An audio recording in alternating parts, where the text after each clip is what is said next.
ध्यान दीजिए, आज हम लोग बेसिक मैथ का चैप्टर जो है 18 यानी चैप्टर 18 आज हम लोग स्टार्ट करते हैं। 18 नंबर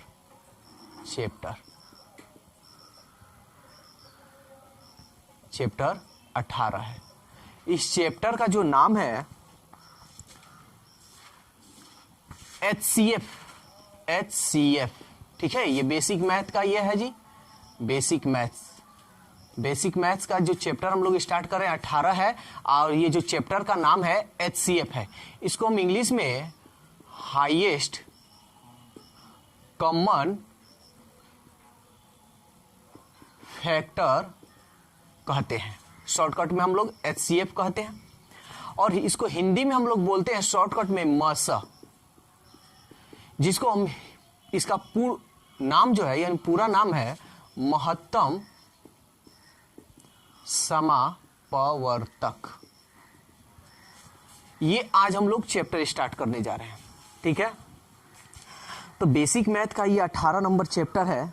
तो देखिए, इसमें HCF जो होता है दो तरीका से निकाला जाता है। एक तो अभाज्य गुणनखंड विधि द्वारा, जिसको हम इंग्लिश में प्राइम फैक्टर कहते हैं, और एक भाग विधि द्वारा, जिसको इंग्लिश में हम डिवीजन मेथड कहते हैं।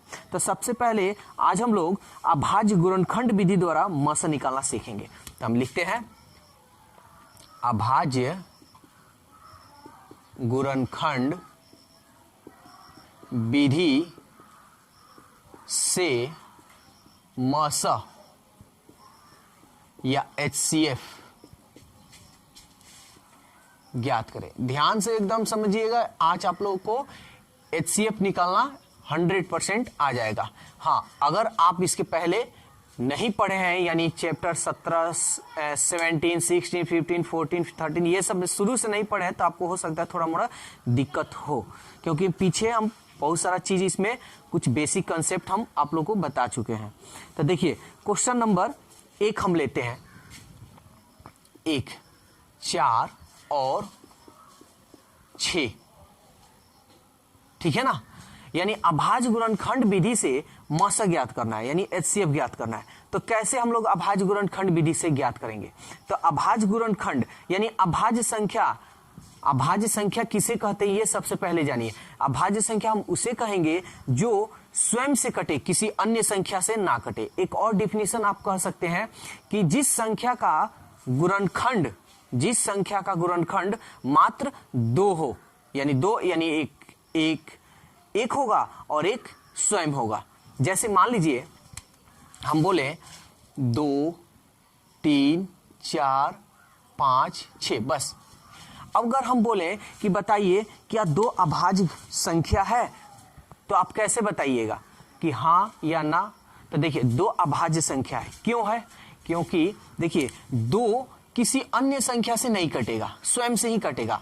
और दूसरा मेथड, ये एक से कटेगा और एक 2 से कटेगा, यानी 2 ही अंक से ये कटेगा। उसी तरह 3 है, ये देखिए एक से कटेगा और एक 3 से कटेगा, यानी किसी अन्य से ये नहीं कटेगा। 4 का देखिए अभाज्य गुणनखंड, एक से कटेगा, एक 2 से कटेगा और एक 4 से कटेगा। इन 3 को से कट रहा है, इसलिए ये अभाज्य संख्या आपका नहीं होगा। उसी तरह 5 किसी अन्य संख्या से नहीं कटेगा, इसलिए 5 भी अभाज्य संख्या होगा। 6 अन्य संख्या से कटेगा, 2 से भी कट रहा है और 3 से भी कट रहा है, इसलिए ये भी आपका नहीं होगा। तो ऐसे हम अभाज्य संख्या किसे कहते हैं ये हम बता चुके हैं। तो यहाँ है अभाज्य गुणनखंड। तो अभाज्य गुणनखंड हम उसे कहेंगे जो किसी अन्य संख्या से ना कटे, यानी स्वयं से कटे, ठीक है। तो चलिए इसको हम बना रहे हैं। सबसे पहले 4 का अभाज्य गुणनखंड निकालेंगे। 4 का अभाज्य गुणनखंड, तो 4 का अभाज्य गुणनखंड 4, इसको हम तोड़ेंगे। 2 दूनी 4। अब तो ये किसी से नहीं जाएगा, 2 एकम 2 आप ऐसे लिख सकते हैं, ठीक है ना। तो 4 का अभाज्य गुणनखंड क्या आया जी? 2 गुणे 2। एक लिखिए चाहे मत लिखिए, आपके ऊपर है। 2 गुणे 2, एक लिखिए या मत लिखिए। लिखिएगा तब भी कोई गलत नहीं होगा और नहीं लिखिएगा तब भी कोई गलत नहीं होगा। वैसे हम लिखकर हम बता दे रहे हैं। 6 का अभाज्य गुणनखंड,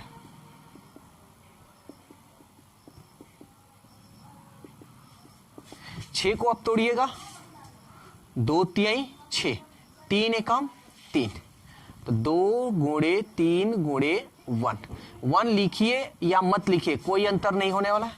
तब अभाज्य गुणनखंड विधि से मसा ज्ञात करना है, यानी इसलिए 4 और 6 का मसा, या आप HCF ही इसको कह सकते हैं। तो 4 और 6 का HCF क्या होगा? तो देखिए HCF किसे कहते हैं, यहां देखिए अगर इसका इंग्लिश में देखिएगा तो आसानी से आपको समझ में आएगा।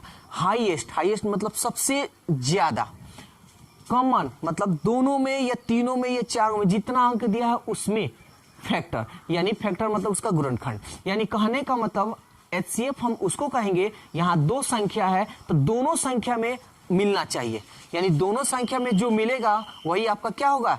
HCF होगा या मसा। ठीक है, तो देखिए इसमें क्या क्या मिल रहा है। देखिए तो इसमें 2 मिल रहा है ना, हम 2 लिख देंगे गुणे।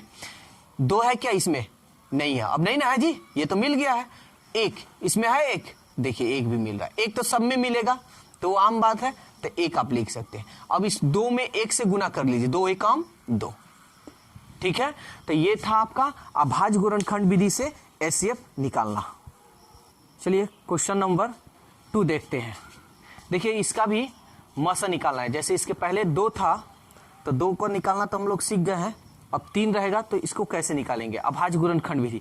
देखिए अभाज्य गुणनखंड को हम लोग इंग्लिश में प्राइम फैक्टर के नाम से जानते हैं। ठीक है, मान लीजिए अगर जो लोग हिंदी मीडियम है वो हिंदी समझेंगे, जो लोग इंग्लिश मीडियम है इंग्लिश समझेंगे। जैसे 45 का अभाज्य गुणनखंड, सबसे पहले तो अभाज्य गुणनखंड निकालेंगे, और अभाज्य गुणनखंड को हम लोग इंग्लिश में क्या बोलते हैं? Prime factor. ठीक है ना, प्राइम फैक्टर में इसको हम लोग तोड़ेंगे। तो सबसे पहले 45 को यहां हम तोड़ते हैं। देखिए यहां पे ध्यान दीजिएगा, किससे ये कटेगा? तो 2 से नहीं कटेगा, 3 से। देखिए कब किससे कटता है, हम सब नियम लिखवा दिए हैं बेसिक मैथ में। 3 से, 3 एकम 3, 1 गया 15, 3 पचे 15, फिर 3 पचे 15। अब तो नहीं कटेगा क्योंकि अभाज्य गुणनखंड है ही, तो क्या हुआ? 3 3 5। ठीक है ना, ये तो अभाज्य गुणनखंड निकल गया। फिर 625 का अभाज्य गुणनखंड, इसको इंग्लिश में आप प्राइम फैक्टर कह सकते हैं। ठीक है ना, आप इसको इंग्लिश में प्राइम फैक्टर कह सकते हैं। तो इंग्लिश में प्राइम फैक्टर और अभाज्य गुणनखंड दोनों एक ही बात हुआ। इसको हिंदी में आप अभाज्य गुणनखंड बोलिए, इंग्लिश में प्राइम फैक्टर। तो चलिए इसको भी तोड़कर दिखा देते हैं। जैसे 625 तोड़ते हैं, किससे कटेगा? तो 5 से। 5 एकम 5, 1 गया 12, 5 दूनी 10, 2 बचा 25, 50 25, फिर 5 से, 5 दूनी 10, 2 50 25, फिर 50 25। अब ये तो अभाज्य गुणनखंड खुद है, तो ये कितना 5 आया जी? 4 5 आया। 5 4 को लिख दीजिए, ऐसे लिख दिए। अब क्या हुआ? 5005 यानी 5005। तब ये अभाज्य गुणनखंड, और अभाज्य गुणनखंड को आप इंग्लिश में क्या कहते हैं? Prime factor. यानी प्राइम फैक्टर से हम लोग मसा निकालना सीख रहे हैं। तो 5005 का प्राइम फैक्टर करते हैं।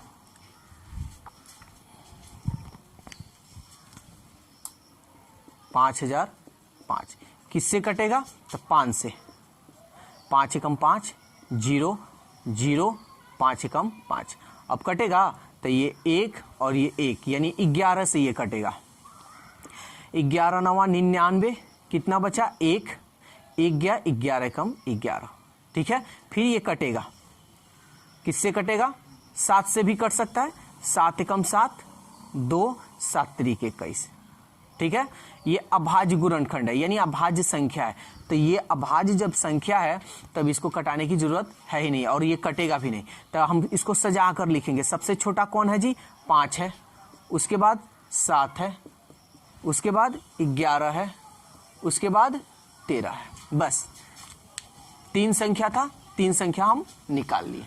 अब हमको HCF ज्ञात करना है। HCF इंग्लिश में और हिंदी में मसा। HCF का फुल फॉर्म जो होता है हाईएस्ट कॉमन फैक्टर होता है, ठीक है। और मसा को फुल फॉर्म महत्तम समापवर्तक कह सकते हैं। तो HCF हमको निकालना है, इसलिए HCF या आप हिंदी में मसा भी कहिए।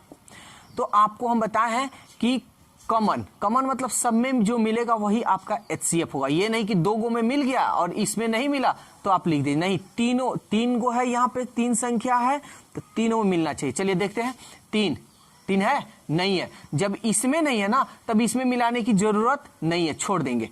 3 नहीं मिला है तब छोड़ दीजिए। 5 इसमें है, 5 इसमें है, 5 इसमें है, इसमें भी है 5, एगो 5 मिल गया। अब इसमें कोई अदर संख्या है, नहीं है, तब ये नहीं कि इसमें 5 है तो इसमें अब चेक करें, नहीं, ऐसा नहीं। इसमें जब ये 2 संख्या चेक करिए लिए, एक संख्या ये चेक करिए लिए 5, अब तो इसमें कोई संख्या नहीं है कि सब में मिले। और हम बताए हैं कि तीनों में मिलेगा वही आपका HCF होगा, तब इसमें कोई संख्या नहीं है तो इसलिए HCF आपका क्या होगा, 5। तो ये था आपका अभाज्य गुणनखंड विधि से, यानी प्राइम फैक्टर मेथड। तो 10 क्वेश्चन HCF पे हम आप लोगों को दे रहे हैं, ठीक है। इस 10 क्वेश्चन को सॉल्व कीजिए और जो आपका आंसर आ रहा है कमेंट्स कर बताइए।